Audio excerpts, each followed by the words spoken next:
Welcome to Movie Talk, our weekly show about movies, the people who star in them, and the people who create them.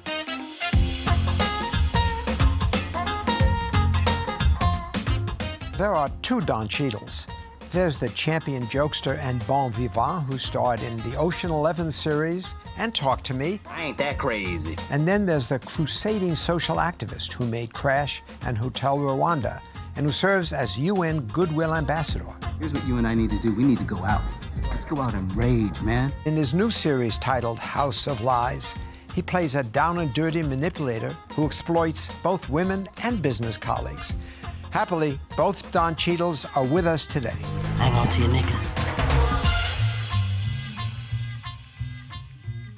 Actors are proverbially worried about getting typecast, but there's no way that you can accuse anybody of typecasting. You're all over the map in terms of the characters you play. Yeah, I'm glad about that. You know, when I graduated high school, I went to California Institute of the Arts, right, and studied there for 4 years. And when we were at school, you know, that was kind of what we did. We did everything from Fugard to Tennessee Williams, and we do an avant-garde mask play, and then we do, you know, Macbeth. So we had the opportunity to play a lot of different things and to explore a lot of different characters, and I just kind of wanted to keep that going in my career. Well, you have. I mean, but comedy seems to be in your blood, though. I mean, you like to get laughs, don't you? I do. I mean, it's a lot of fun. I did stand up for a little while when I was in high school. You know, wasn't old enough to get into the clubs, but I was doing it. And once I failed miserably there, I decided that wasn't the venue. Right. So I tried to do it in the protection of a script, you know. Just to dive all the way to the other end of the spectrum, the Hotel Rwanda, many of us remember that best of all, because it's such a vivid, extraordinary movie. Now, were you instrumental in getting that started? Well, it's really funny because Terry George, who wrote and directed it, along with Keir Pearson, who wrote it, met with me. I guess he'd been trying to get the thing off the ground for a couple of years and couldn't find the money, couldn't get any of the financing. And he told me at this dinner, he said, look, I'm really interested in you playing this part, but I got to get it made, and I've been told if I can get Will Smith or Cuba Gooding Jr., I'm going to do it with them. And if they say yes, they want to do it, I'm going to do it with them. And it was the first time that I'd read a script and seen a project that I felt so strongly about. You know, I said, if you can get it done with them, get it done with them, because I think the story needs to be told. And I want to see this brought to the big screen. And weeks later, he was able to put the financing together with me in the lead. So thankfully, I you know, worked it out. Please get some water. Please. Let's get this girl covered in blood. Alex. He went next door to the Chiranga. Look here. Stay still, Paul. I can't find the wound. What happened to you? Tell your mother. Talk to me. Tell your mother what happened, Roger. Roger, you're okay. Do not worry, he is not cut. He is not hurt. This is not his blood. Now, how big an impact did that have on your life, though? Because it seemed to me I began to read about the various ventures, philanthropic ventures in Africa and around the world. Did that change you that much? It really did, because an interesting thing happened at a screening for the movie at MGM. This is before the movie came out. A congressman from Orange County, Ed Royce, saw it, and he had been working with Donald Payne, who just passed yesterday, on these issues in the Sudan, and particularly Darfur. And he said he thought that the film sort of reflected on what was happening there, and did I know anything about it? And I, you know, had heard cursorily about it. And he said, well, we're going on a congressional delegation to the area. Would you like to accompany me? And I said, yeah, I would. And so I went along with John Prendergast, who was working with this group that was also doing a lot of humanitarian work there. And we went on to co-author these books together. And the book you co-authored was titled? There was two of them. One was Not on Our Watch. Right. And the other one was The Enough Moment. And both centering around not just Darfur, but just the moment when people see an issue and they go, I've got to get involved. I've got to do something. Go to the hotel. Go inside. Go inside the hotel. All of you. Yes, you can stay. Yes, we will take care of you. Go into the hotel. Go to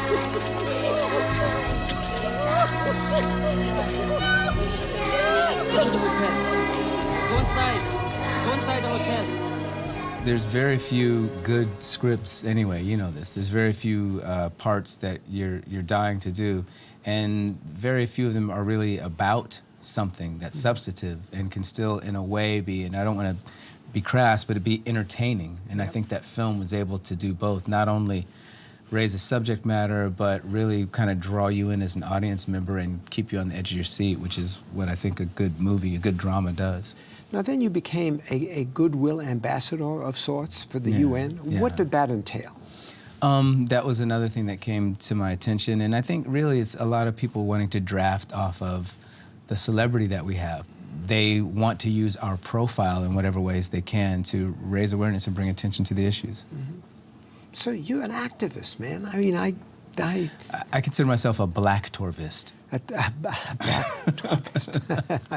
That's interesting. A black actor activist, yeah. The other end of the scale, the House of Lies. There's no way that Don Cheadle is connected with the goodwill ambassador. No, they haven't met, and we're going to try to keep them in separate areas, you know.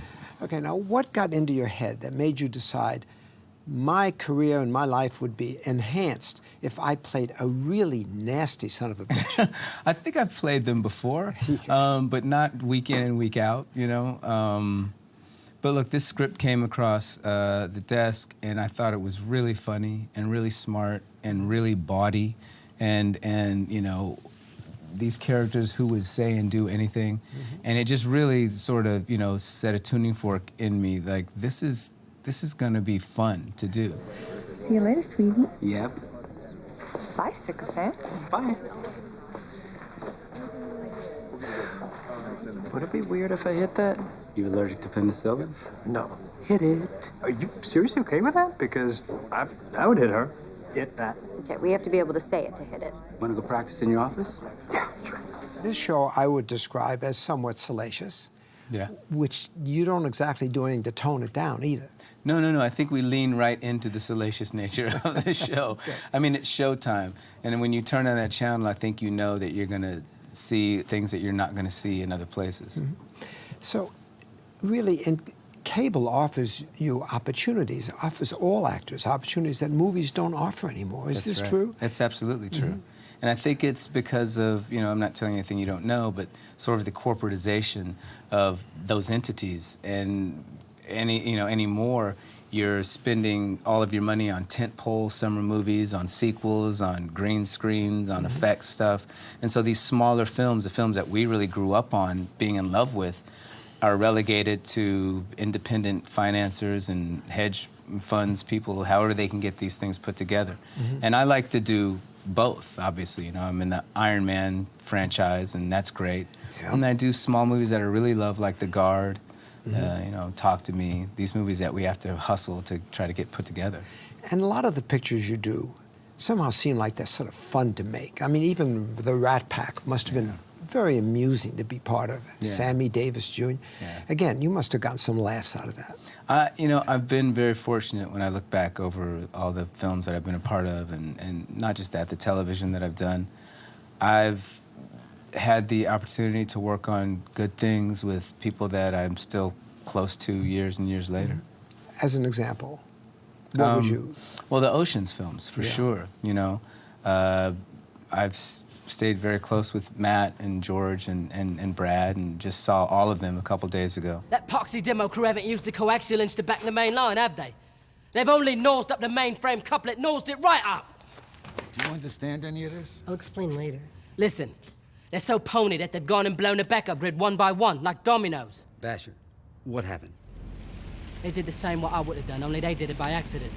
Problem is now they know their weakness and they're sorting it out. They're fixing it. So unless we intend to do this job in Reno, we're in Barney. Barney Rubble. Trouble! The four of us, along with Jerry Weintraub, was sort of spearheaded the whole thing, and David Pressman started Not on Our Watch. And this happened when we were doing Ocean's 12. So we're having the ball doing the film, and then we can actually do some real work and get things done and raise money. And we started this Sentinel project. So there's satellites now above Sudan that are watching that area. Yeah, explain what that's about, because that's complicated. Yeah. Well, you know, George, you know, it's kind of his brainstorm. He was sitting at his house in Como where he's sequestered basically because there's 1,000 paparazzi that just live around his house. Right. And anywhere he goes, he's just fodder. And he said, it's amazing that these guys can point a picture, can stick cameras and look at me all the time, and we can't watch what's happening on the border. Why can't we put a camera up in the air and, you know, see what's happening on the border between Darfur and Chad and see these atrocities that are happening? And, you know, John Prendergast, who I wrote the book with, said, well, that would be called spying. He said, well, is it spying if I do it personally? If a government does it, yeah, but if a citizen does it and I can afford a satellite. And so we raised this money, and he does 4 or 5 speaking engagements a year to raise the money for this. And there's a satellite now in the air, and we've been able to document mass graves and troops amassing on the borders, and this stuff goes right to the International Criminal Court to support cases that they're going to do to try these war criminals. It's an amazing venture. But again, it's such a prime example of a group of actors getting together and doing something that's imaginative as well as positive. So you must take great pride in that. Well, I think you hit it on the head. I think it takes imagination, and it's something that often artists do have and actors do have and use every day that's outside of the norm and kind of allows us to be a little bit more creative about how we're trying to address some systemic, you know, problems that get stuck in the mud if you got to deal with the UN or if you've got to deal with, you know, governments. We can get together and use whatever this celebrity is in different ways, and that's one of them. A friend of yours said to me, great respect for Cheadle, but more and more he wants to be a writer and a producer in addition to acting. Is that true, and why? Well, you know, it's something that I have been doing. I've been producing the films that I've been a part of for the last 3 or 4 years, and writing a lot more now, and have written, you know, I've sold things before, stuff that hasn't gone on to be made, and hopefully that'll change. But it's just all different aspects of storytelling. In terms of the kinds of work you'd like to create, what sorts of pictures are they? Would you like to do, again, tentpole pictures as well as personal pictures? Do you want to run the gamut? I think that if those come along, the tentpole movies, that's fine. I think that's probably a trickier sort of niche to get into because a lot of that's lined up with the bigger producers already and the bigger directors. That those slates are kind of locked up for a while. Right. The smaller movies, though, they're more of a hustle. Those gems that you find, those are, to me, the most rewarding. Those are fun because they're not supposed to make it. Yeah. You know, when you get there, you feel like, wow, this is the little movie that could, and then it starts to roll and it has some success, and you just feel great about those. Well, of the films you've done of that sort, which do you look back most fondly? I think the last film that I did that I had the most fun on is The Guard. Did you grow up in the projects? What? Did you grow up in the projects? Or did it not have the projects in Kenosha, Wisconsin? No, I did not grow up in the projects. It might surprise you to learn, Sergeant Boyle, that I actually come from a very privileged background. And by privilege, I mean prep schools, Yale. I was a Rhodes Scholar. You know what a Rhodes Scholar is? I do know what a Rhodes Scholar is. Really? Enlighten me. Chris Christopherson. Yeah. Chris Christopherson was a Rhodes Scholar. You are correct. But the dialogue in that was deliciously literary. Yeah. I mean, it was a very odd picture. Yeah. Explain why. Because John Michael McDonough, who wrote and directed it, is insane. And he comes from that great Irish tradition of dark humor and very stark, you know, sort of situations that they draw from. But it's also a very literate sort of a tradition in that great poets from there, great philosophers from, you know, that aisle. So I think it just fits part and parcel with the kind of movie that we made, filtered through the twisted brain of John Michael McDonough. Okay. Seen this guy? What about this one? No? You don't speak English either, huh?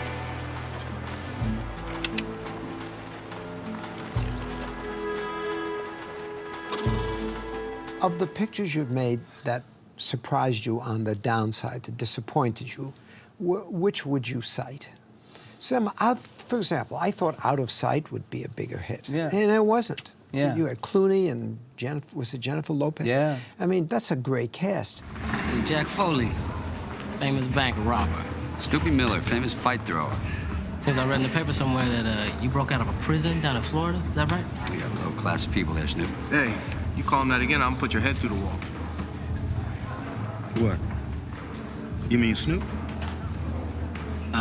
Nobody calls me Snoop or Snoopy anymore. Is what White Boy Bob's trying to tell you right now. He's just a little crude with it, you know what I mean?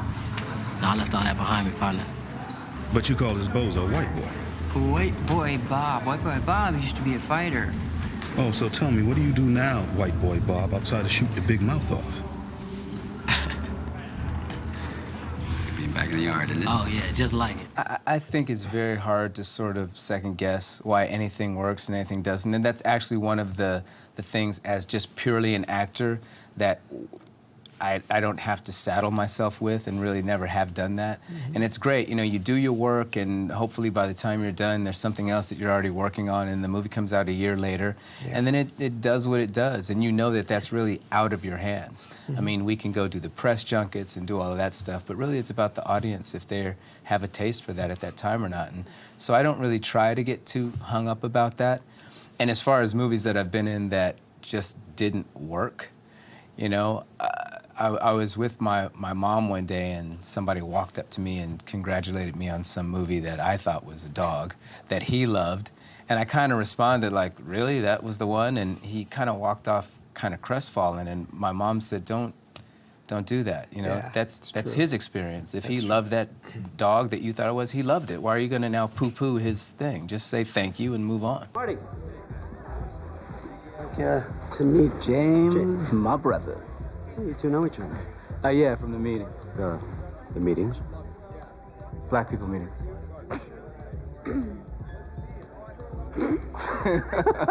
I didn't realize that was an actual joke. That's funny. James, I want you to be... No intro necessary. This is Marty Kahn. I'm a huge fan, sir. I didn't know consultants had fans. Jealous? Marty does. I thought the innovation engine you set up for Z Corp using the 5 pillars approach was like nothing short of revolutionary. Oh, thank you. He's a rebel. Back to House of Lies for a minute. Yes. This is successful. You're getting an audience. You were part of building this from the start. But do you ever say to yourself, look, I'm Don Cheadle, I'm a family man, I'm a goodwill ambassador. Right.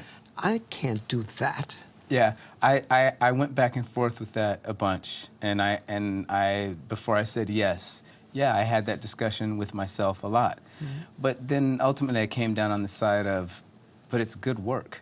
And I think everyone who knows all of those things about me gets it. They kind of get it, you know? So show this other side that is also me in a way. You know, this, like you said, this sort of joker, this jester who wants laughs, that's also me too. So do it all, don't limit it. And then get security.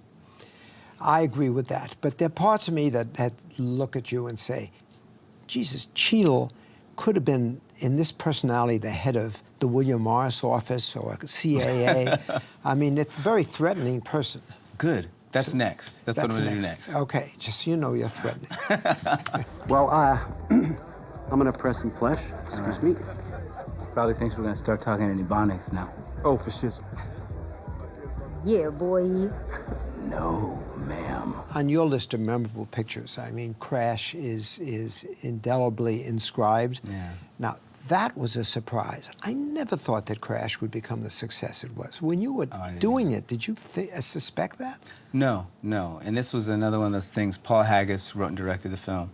And Bobby Moresco called me and said, we want you to be a part of this. There's this part we want you to play. I went to his house, we met, we talked about it, and he said, and we'd also love you to come on and help us produce it if you're interested in that. And I said, absolutely. It's one of those other situations where I went, this script is great. I can't anticipate where it's going. You're dealing with things that people really, that I haven't seen in mainstream media want to really deal with. And it's confrontational, it's controversial. I'm in. Let's go. I promise I'm gonna find out who did this, Mom. Oh, I already know. You did. I asked you to find your brother, but you were busy. We weren't much good to you anymore, were we?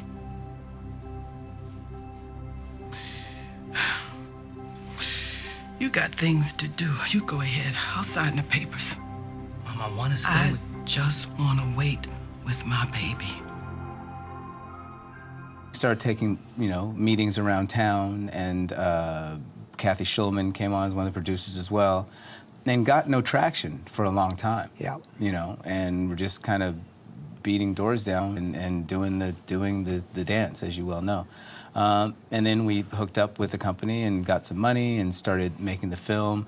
And I started calling actors and friends that I knew and trying to get them involved. And, we had a great casting situation, and we were able to put this group together. Mm-hmm. Now, still, while we're filming it, we're saying scenes, and we're looking at scenes, and looking at cuts, and going, I have no idea how this is going to be received. Yeah. I know I like it. Mm-hmm. I think it's provocative and strong and interesting and entertaining, but who knows? But again, it broke all the rules. Yeah. All the multi-character stuff. I mean, it'd be a nightmare to pitch that to a studio. Yeah, it was. It was. My father's from Puerto Rico. My mother's from El Salvador. Neither one of those is Mexico. Well, then I guess the big mystery is who gathered all those remarkably different cultures together and taught them all how to park their cars on their lawns? Developing anything is such a long-term pain for us. I know you've been for some time wanting to make a movie about Miles Davis. Yeah. How's it going? It's going as well as these things go. I think what's the normal gestation period from getting a movie to the screen? Like 3 to 7 years, probably. So we're still in that slipstream. Mm-hmm. So, if we get it off next year, which looks like we might, then we'll be right on time. But is it a standard biopic? No. In what way is it different? Because it's not a cradle-to-grave film. Yeah. We're not trying to highlight his achievements. We don't care about when he met Charlie Parker, and we don't care about talking from when he went from bebop to modality, and then he went from modality to electric. And we're not trying to chart his life in that way, because I think that a PBS miniseries could do it a lot better, and has. So that's the trap of biopics, is they try to capture everything, and they lose focus. You give everything short shrift. Yeah. And ours is much more concerned with sort of the fable and the mythology of Miles Davis. Yeah. And we take 2 days in his life and blow it up. That's great. A much better tack. Yeah, thank you. Thank you, and it's a pleasure talking to you. You too, Peter. See you Seriously. next time. You bet.